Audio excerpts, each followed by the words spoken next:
خردمندوں سے کیا پوچھوں کہ میری ابتدا کیا ہے، کہ میں اس فکر میں رہتا ہوں کہ میری انتہا کیا ہے۔ خودی کو کر بلند اتنا کہ ہر تقدیر سے پہلے خدا بندے سے خود پوچھے بتا تیری رضا کیا ہے۔ مقام گفتگو کیا ہے اگر میں کیمیاگر ہوں، مقام گفتگو کیا ہے اگر میں کیمیاگر۔ آپ سبھی کا استقبال ہے آپ کے اپنے چینل چوک انڈسٹریل اکیڈمی پہ۔ امید کرتے ہیں آپ اپنے گھروں میں سرکشت ہوں گے، سیف ہوں گے۔ اور آج کا ویڈیو بہت خاص ہے ان تمام بچوں کے لیے جو بچے 2022 اور 23 سیشن کے لیے JNU سے ایم اے اردو کرنا چاہتے ہیں۔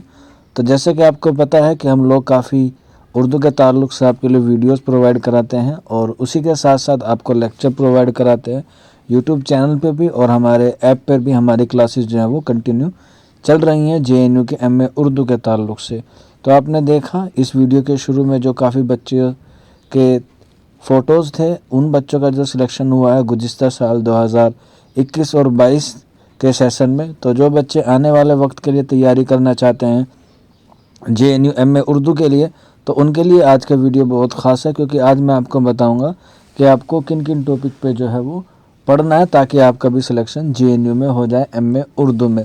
تو آپ کو پتہ ہوگا کہ JNU کے جو پروسپیکٹس ہے اس میں ساری چیزیں جو ہیں وہ موسٹلی انگلش لینگویج میں لکھی گئی ہیں۔ تو اردو کا جو نصاب ہے وہ بھی انگلش میں لکھا گیا ہے، جس سے بچوں کو کافی پریشانی ہوتی ہے سمجھنے کی، اور بالکل اس کو لمیٹڈ کر کے پرنٹ کیا گیا ہے یا چھاپا گیا ہے۔ تو اس سے بچوں کو بہت ساری مشکلات آ جاتی ہیں کہ کیسے پڑھیں، کیا پڑھیں، کتنا پڑھیں اور کب پڑھیں۔ تو اسی کے لیے چوک انڈسٹریل اکیڈمی آپ تمام بچوں کے لیے ایک نیا ویڈیو لے کر آیا ہے، اور ایک نیا بیچ بھی ہے۔ آپ چاہیں تو جوائن کر سکتے ہیں۔ بیچ کی انفارمیشن آپ کو ویڈیو کے آخر میں مل جائے گی، آپ وہاں سے جا کے جو ہے وہ ساری معلومات کر سکتے ہیں۔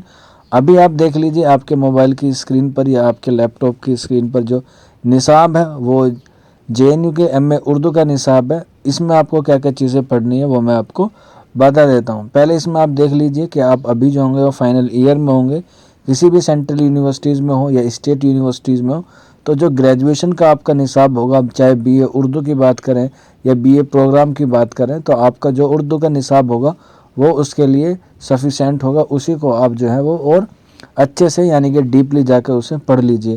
حالانکہ JNU ایک اچھی یونیورسٹی ہے ان بچوں کے لیے جو بچے کسی وجہ سے BA میں اردو نہیں لے پائے تھے، اب وہ ایم اے اردو سے کرنا چاہتے ہیں تو وہ بھی کر سکتے ہیں، وہ ایلیجیبل ہیں۔ اس کے لیے آپ کو کم از کم 50% کے مارکس ہونے ضروری ہیں گریجویشن میں، کیونکہ JNU کا یہ رول ہے کہ آپ جو ہے گریجویشن کسی بھی سبجیکٹ سے کر کے آئے ہو، آپ PG یا MA جو ہے وہ آپ کسی بھی سبجیکٹ سے کر سکتے ہیں۔ تو چلیے میں آپ کو بتا دیتا ہوں آپ کو کیا کیا پڑھنا ہے۔ سب سے پہلے ہسٹری آف اردو لٹریچر پڑھنا ہے، یعنی کہ اردو ادب کی تاریخ پڑھنی ہے۔ اردو کی تاریخ کے ساتھ ساتھ اردو آغاز کا پیدائش کہاں ہوئی، کب ہوئی، کیسے ہوئی، کس نے کیا نظریہ دیا ہے، وہ ساری چیزیں آپ کو اس میں پڑھنی ہے۔ پوائنٹ نمبر فرسٹ میں اسٹارٹنگ سے لے کے بگننگ سے لے کے یعنی کہ آپ کو ٹل 20 سینچری تک کے جتنے بھی آغاز و ارتقاء کے نظریے ہیں وہ سارے آپ کو پڑھنے ہیں، جس میں محمد حسین آزاد، مسعود حسین خان، محمود شیرانی، نصیر الدین ہاشمی کے قول جو ہیں وہ سر فہرست ہیں۔ اس کے بعد دوسرا پوائنٹ ہے classical Urdu poetry, major classical Urdu poets and their selected works, یعنی کہ جو آپ کو پوئٹری میں ہوں گے جیسے ولی دکنی ہوئے، اس کے علاوہ غالب ہیں، میر ہیں، اس کے علاوہ فراق ہیں، مومن ہیں، ان سب کی جو ہے وہ آپ کو پوئٹری پڑھنی ہے، ان کے کلام کو پڑھنا ہے، ان کی حالات زندگی پڑھنی ہے۔ میر تقی میر ہیں، آتش لکھنوی ہیں، علامہ اقبال ہیں، یہ ساری چیزیں آپ کو پڑھنی ہیں۔ یعنی اس کے علاوہ جو پوئٹری میں بہت ساری چیزیں آتی ہیں جیسے غزل ہے، نظم ہے، قصیدہ ہے، مثنوی ہے، رباعی ہے، ان کے سارے کے جتنے بھی نگار ہیں، چاہے ہم غزل گو کی بات کریں، قصیدہ نگار کی بات کریں، مرثیہ نگاری کی بات کریں، مثنوی نگار کی بات کریں، تو ان کی ساری جتنی بھی کلام ہے، جتنے بھی تخلیقات ہیں، جتنے بھی صنف ہے، ان کو سب کو آپ کو اچھے سے ڈیٹیل سے پڑھنا ہوگا۔ یہ ہوا پوئٹری کی بات۔ اس کے بعد اگر ہم بات کریں نثر کی، تو نثر بھی دو ادوار میں تقسیم ہوتی ہے، ایک ہوتی ہے غیر افسانوی نثر اور ایک ہوتی ہے افسانوی نثر۔ تو افسانوی نثر زیادہ اہم ہوتی ہے، جس میں آپ کا ناول، داستان، افسانے، ڈرامے وغیرہ آتے ہیں۔ اس کے علاوہ غیر افسانوی نثر میں خطوط آتے ہیں۔ اس کے علاوہ اگر اب اس میں دیکھیں انشائیہ آتے ہیں، سفر نامے وغیرہ آتے ہیں۔ تو یہ ساری چیزیں آپ کو غیر افسانوی نثر میں پڑھنی پڑتی ہے. تو یہ کلاسیکل اردو پروز میں آئیں گے، جس میں آپ کو major classical Urdu prose writers and their selected works, یعنی کہ اس کا مطلب یہ ہے کہ اگر نثر میں جو کام ہوا ہے ناول کے اعتبار سے، افسانے کے اعتبار سے، داستان کے اعتبار سے، ڈرامے کے اعتبار سے، یہ ساری چیزیں جو ہیں وہ آپ کو پڑھنی ہے. داستان پہلی کون سی ہے، اس کے کیا کیا کردار ہیں، کب لکھی گئی، اس طرح سے ساری چیزیں آپ کو اس والے پورشن میں جو ہے وہ کور کرنی ہوگی. اس کے علاوہ ماڈرن اردو پوئٹری یعنی کہ جدید اردو پوئٹ آپ کو پڑھنے ہیں، جس میں حسرت موہانی اہم ہے، فانی بدایونی ہے. اس کے علاوہ جگر مراد آبادی ہیں، اختر الایمان ہیں. یہ ماڈرن میں آتے ہیں تو اس لیے آپ کو پڑھنا ہوگا. مقدمہ شعر و شاعری کے الطاف حسین حالی کی بھی جو خصوصیات ہیں مقدمہ شعر و شاعری کے تعلق سے، وہ بھی آپ کو اس میں پڑھنی ہوگی. پھر ماڈرن اردو پروز میں ہے، یہ بھی اردو نثر ہے، یعنی کہ جدید نثر کے تعلق سے پڑھنا پڑے گا. سر سید احمد خان اس میں کافی اہم ہے، اور یہ جتنے بھی تحریک ہیں، علی گڑھ تحریک ہوا، اور اس کے علاوہ سر سید تحریک ہوا، حلقہ ارباب ذوق ہوا، یہ ساری جتنے بھی تحریک ہیں وہ بھی آپ کو اچھے سے پڑھنی ہوگی. اس کے علاوہ نیکسٹ پوائنٹ آ جاتا ہے آپ کا major genres of Urdu poetry اور پروز. اس کا مطلب شیلیہ ہوتا ہے، جنرس کا مطلب حیت جسے ہم کہتے ہیں. مخمس کیا ہوتی ہے، مسدس کیا ہوتی ہے، مربع کیا ہوتی ہے، مسمن کیا ہوتا ہے، مسمد کیا ہوتا ہے. اس طرح سے یہ ساری چیزیں آتی ہیں اسلوب میں، یعنی کہ شیلیہ میں. یہ آپ کو بتانا ہے کہ مخمس کتنے مصرے والی نظم کو کہتے ہیں، مسدس کیا ہے، یہ ساری چیزیں آپ کو اس میں بتائی جائیں گی. اس کے علاوہ ثنائی بدائی ہوتی ہے جنہیں آپ جانتے ہیں، تلمیحات، استعارات وغیرہ ہوتے ہیں جنہیں آپ سند کے نام سے جانتے ہیں.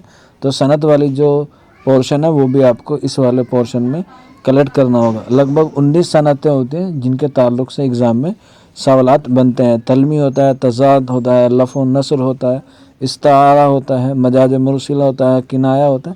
یہ کافی ساری لمبی فہرست ہے. لگ بھگ 19 صنعتوں کے اعتبار سے آپ کو ساری چیزیں اگزام کے پوائنٹ آف ویو سے پڑھنی ہوگی. نیکسٹ آ جاتا ہے major literary movement and trends of Urdu literature, یعنی کہ اردو کی کون کون سی تحریک ہے جو میں نے آپ کو اوپر بتایا ہے، وہی ساری تحریک آپ کو یاد کرنی ہے. حالانکہ ایم اے کے اردو کے اعتبار سے دیکھا جائے تو علی گڑھ تحریک اور سر سید احمد تحریک جو علی گڑھ تحریک کے نام سے جانتے ہیں وہی زیادہ اہم ہے. باقی اور تحریک آپ کو یاد کرنے یا پڑھنے کی ضرورت نہیں ہے.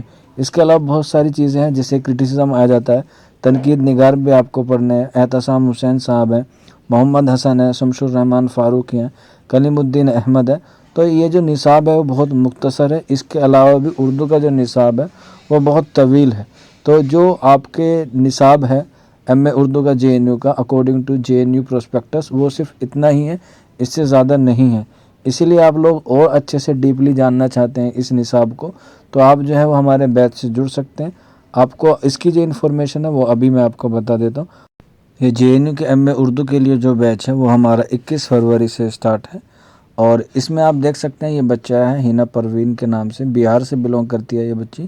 اسی نے جے N you M A Urdu کا ٹاپر ہوئی ہے 2021 اور 22 کے سیشن کے لیے. 100 میں سے اس کے آؤٹ آف 97 ہے. یہ بہت ہی اچھا اسکور ہے. اور اس کے علاوہ انہوں نے ہمارے کلاس روم میں لگ بھگ 5 مہینے گزارے تھے، یعنی کہ 5 مہینے کلاس روم ورک تھا، تب ان کا یہاں پہ جا کے سلیکشن ہوا ہے. اور ان کے علاوہ بھی کافی سارے بچے جو ہیں وہ جے این یو میں سلیکٹ ہوئے ہیں. اور یہ جو کورس ہوگا آپ کا 4 مہینے کا کورس ہوگا، جس کی فیس رکھی گئی ہے ماتر 999 روپے. آپ جلد سے جلد اس نمبر پر، جو نمبر آپ کو اسکرین پر دکھائی دے رہا ہے 9045220432 پہ ہم سے رابطہ کریں، اور آپ کو ساری انفارمیشن جو ہے وہ اس نمبر پر مل جائے گی.